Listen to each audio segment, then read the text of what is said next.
Hi guys! For today's gabihan, nagluto ako ng boneless bangus steak at pritong manok.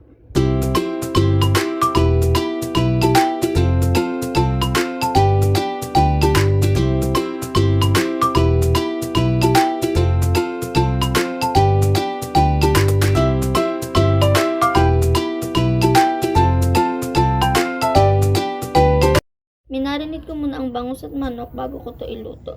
Sa pagmamarinate ko, ginawa ko, nilagyan ko ng kalamansi, toyo, oyster sauce, nor seasoning, paminta at asin.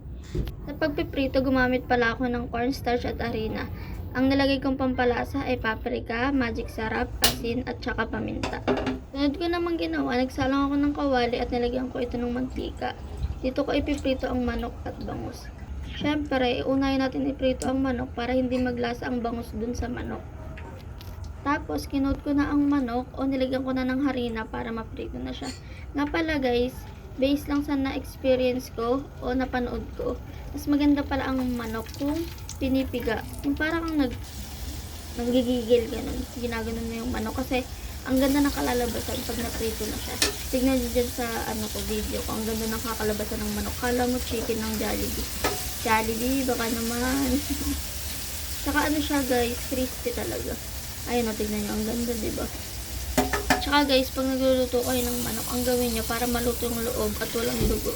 Tusukin nyo, tapos mahinang apoy lang muna gawin nyo.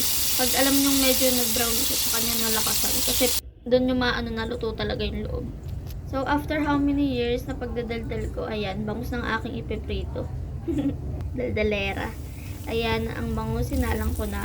Nga pala guys, nalakasan ko na yung apoy kasi isda naman to, mabilis lang siya maprito.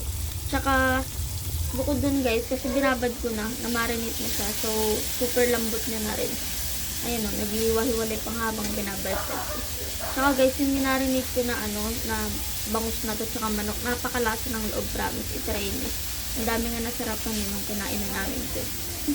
Habang binu-voice over ko pa to, nagugutom ako. Samantalang kakakain ko lang nito. Pagkatapos ko magprito ng manok at bangus, igigisa ko na ang ating pangsabaw or steak. Pang-steak natin sa bangus. Kung saan ako nagprito, doon na rin ako nagisa para yung lasa makuha siya. Ayan, ginisa ko na yung bawang. Ayan, until mag-brown. Then, sinunod ko ng sibuyas. Mabilis lang naman to. Ayan.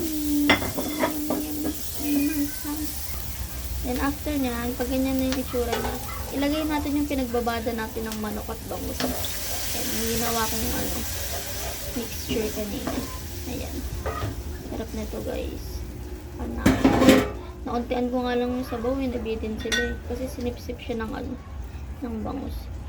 Tapos, medyo ako, puputlaan ako sa itsura. Kaya nag-add ako ng toyo. Tapos, siya, matabang din kasi kaya nag-add ako ng toyo. Ayan guys, ang sarap nila. Tapos, sinalang ko na rin dyan yung bangus para mag-mix together. Sama-sama na sila dyan. Ayan. Tapos, nilakasan ko na yung apoy para mabilis. Tapos, magdadagdag pala ako dyan ng tubig. Kasi nga, ayun, nakita nyo, diba, parang sinisip na siya agad. Pero after nyan guys, nung naluto na talaga siya, nasip-sip ng bongga dahil nawala ng sabaw. Diba? Masarap kasi siya masabaw-sabaw. Tapos may chili oil pa kami kanina. Ang sarap guys. So, ayun lang guys. Thank you for watching.